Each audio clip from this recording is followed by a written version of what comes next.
और शीशा कहाँ थे शीशा? 10 दिन से कहीं भी थे, कोई वीडियो नहीं, कुछ भी नहीं, क्या भी नहीं। हुजूराबाद में बिजी था बाबा, समझे। हुजूराबाद का एक इलेक्शन वगैरह चल रहा था ना, रिजल्ट हुआ, आप जरा फ्री हो गया। क्या हुआ चीचा हुजूराबाद में? बीजेपी जीत गई ना। अरे तुम लोग अंदर के बात नहीं मालूम, यहाँ अंदर क्या क्या होता सुनना है। सुनाओ चीचा, बहुत दिन हो गया, जरा पब्लिक भी बहुत इंतजार में है। चीचा बहुत दिन से नहीं है, गायब है, कहाँ है बोल के। सुनो सुनो सुनो, क्या है देखो, मैं यहाँ हुजूराबाद का इलेक्शन क्या था, दिखने को तो टीआरएस और बीजेपी का था।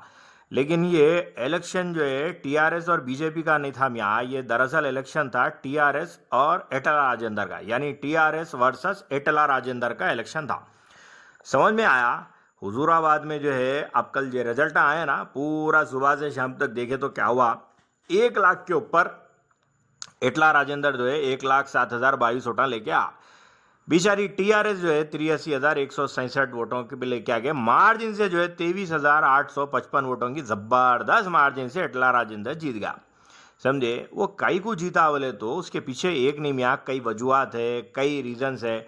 एक बात जहन में रखो, तो एटला राजेंद्र जो है 7वीं मर्तबा एमएलए बना। कौन सा टाइम? 7वीं मर्तबा, यानी बहुत शार्ट टाइम में लोगों के जिंदगियां लग जाते। 5 7 35, 5 5 साल से पकड़े वाले तो 7वां टाइम बोला तो 35 साल। लेकिन एटला राजेंद्र की जिंदगी 35 साल की कैरियर का ऐसा नहीं है। पहली मर्तबा 2004, यानी 2004 से लेकर भी ये 2021 पकड़ लो तुम, तो कितने साल हो गए तुम्हारे को? 15 16 साल ही होते, समझे। 2004 से लेकर 2008 तक एटला राजेंद्र कमलापुर में थे। तो फिर वहां पे जो है 2008 और 9 में जो है एक बाईपोल हुआ। तो कभी भी जो है बाईपोल जब भी हुआ ना, तो एटला राजेंद्र जीते। तो कमलापुर से फिर 2008-9 के इलेक्शन में उन्होंने जीते। उसके बाद जो है 2009 और 10 में जो है हुजूराबाद से इलेक्शन हुआ। फिर उसके बाद बाईपोल हुआ। अपने केसीआर साहब को आदत है ना, चुप चुप वक्त से पहले इलेक्शन कराते, तो एटला राजेंद्र का भी वैसी किस्सा है, चुप चुप बाईपोला मिले इनको जिंदगी में। दूसरा बाईपोल कब मिला? 2004-10 के अंदर फिर एक बाईपोल लड़े नो, लड़के 2014 तक जब तेलंगाना बन गया अपना, समझे। 10 साल के अंदर 2 इलेक्शन लड़ लिए, 2 बाईपोल लड़ लिए उन्होंने, समझे। 10 साल भी नहीं मियाँ, हाँ 10 साल ही। 2004 से लेके 2014 तक 2 इलेक्शन भी हो गए उनके 10 साल में, 2 बाईपोल भी हो गए। उसके बाद तुम्हारा तेलंगाना बन गया। तेलंगाना बना तो क्या है, 2014 में बना। 2014 से लेके 18 तक सुकून से बेचारे एमएलए थे। उसके बाद 2018 में फिर इलेक्शन हुआ। 21 में क्या हुआ बोले तो 4 जून को उन्होंने रिजाइन कर डाले। क्या कि वो केसीआर साहब की इनकी उनकी नई जमने करने के चक्कर में लोग बोल रहे थे, वो अब उनके केसीआर साहब जो इनके बेटे को सीएम बनाने के वास्ते रस्ते से पुराने दिग्गजों को तरीके से समझा दे रहे थे, नहीं समझा बोले तो हटा दे रहे थे। तो बहरहाल वो 4 जून को जो है उन्होंने खुद रिजाइन कर देके 14 जून को जाके बीजेपी की गोद में बैठ गए।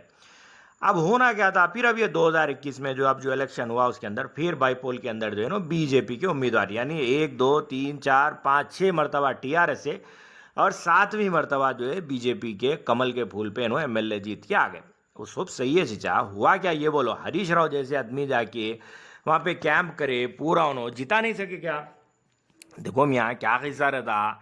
अब दुब्बक है, दुब्बक के अंदर भी बीजेपी जीती, वहां पे भी बाईपोल हुआ था ना। हुजूराबाद में भी बाईपोल हुआ, वहां पे भी नहीं जीती। अब टीआरएस का उम्मीदवार एक बाईपोल के अंदर नागार्जुना सागर के अंदर जो है जीत गया। तो जहाँ जहाँ पे भी हरीश राव को जिम्मेदारी दी है, वहाँ वहाँ पे जो है माइनस में धारा बोल के चल रहा। तो भाई ये पूरे इलेक्शन का हिस्सा क्या बोला, तो दुश्मन का दुश्मन अपना दोस्त, समझ में ये बात। तो डायरेक्ट और इनडायरेक्ट जो है पार्टियां एक दूसरे को मदद कर ले रहे और और क्या है, हमारे केसीआर साहब जो है फार्म हाउस की लाइफ में होनो अब ताजुब से होनो, जितने भी उनके जो है इन्फार्मरा हैं, उनको जो है मुबसरीन है, उनके जो एडवाइस देने वाले लोग हैं, अब वो तकरीबन जो एक इलेक्शन उन्होंने पूरा ऐसी फार्म हाउस में निकाल दिया, ऐसे ऐसे ऐलाना कर दिया, वो होने का है नहीं।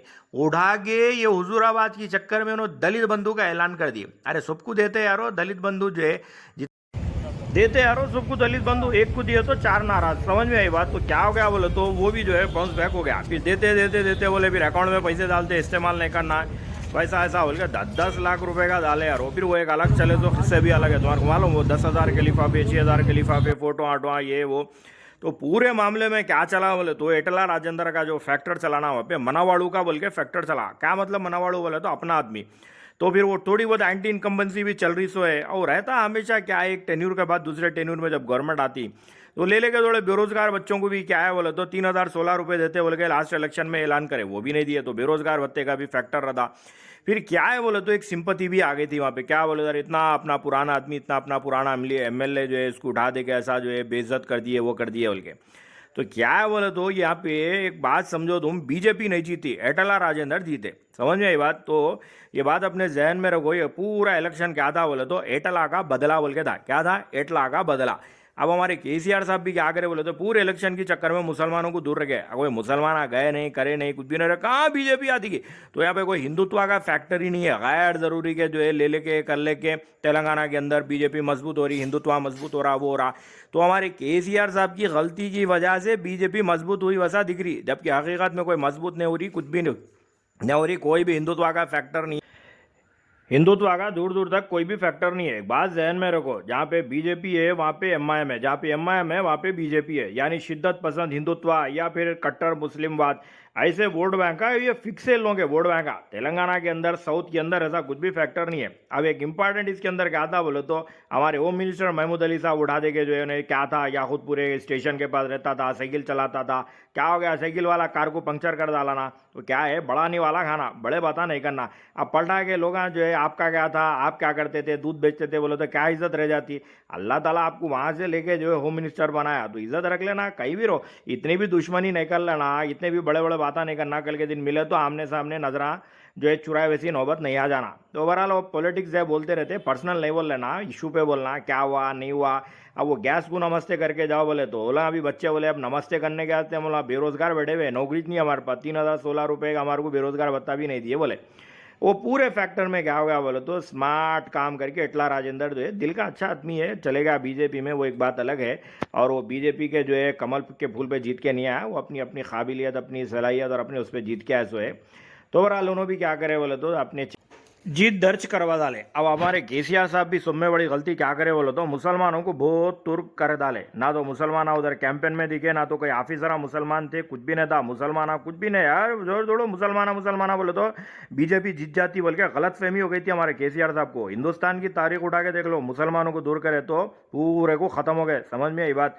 अब ये बात अलग है कि बीजेपी जो है 34% से रूल कर रही है, जबकि कांग्रेस 32% पे, खाली 2% का फर्क है पूरे जो है नेशनल पॉलिटिक्स के अंदर। अब ये 2% के फर्क के अंदर कांग्रेस के साथ तो मुसलमान जुड़े हुए, और केसीआर साहब भी यहाँ गवर्नमेंट में जो है मुसलमानों के वोटों से आए। अब ये इलेक्शन में केसीआर साहब क्या गलती करे, मुसलमानों को दूर कर डाले।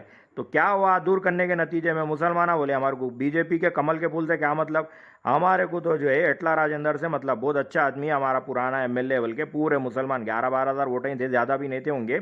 लेकिन क्या कर दिए, पूरे मुसलमान अभी एटला के साथ चले गए। क्या हो गया है नतीजे में, इतनी बड़ी जो है बेइज्जती बर्दाश्त करना पड़ा। होता ना भाई, तकलीफ रहती, समझे? तो ये वीडियो को इतना शेयर करो, ये प्रगति भवन तक जाना, हमारे केसीआर साहब तक जाना, उन्होंने फार्म हाउस पे तो वहाँ तक भी पहुँच जाना। उनको मालूम होना कि जो है यहाँ पे हिंदुत्व बीजेपी फैक्टर काम नहीं कर रहा, यहाँ पे जो फैक्टर काम कर रहा वो एंटी इनकम्बेंसी काम कर रहा। और जो मुस्लिम वोट बैंक है, जहाँ पे इन्होंने दलित बंदी को लेके नेशनल पॉलिटिक्स में लॉन्च होने की कोशिश कर रहे थे केसीआर साहब, तो वो भी एक फेल ट्रायल कर लिए और मुसलमानों को दूर करके और उसके ऊपर जो है और अपने आप को डैमेज कर लिया। तो ज़रा ये फार्म हाउस तक जो है केसीआर साहब तक पहुंचना वीडियो, ज़रा उतना शेयर मारो इसको, समझ गए? चलो।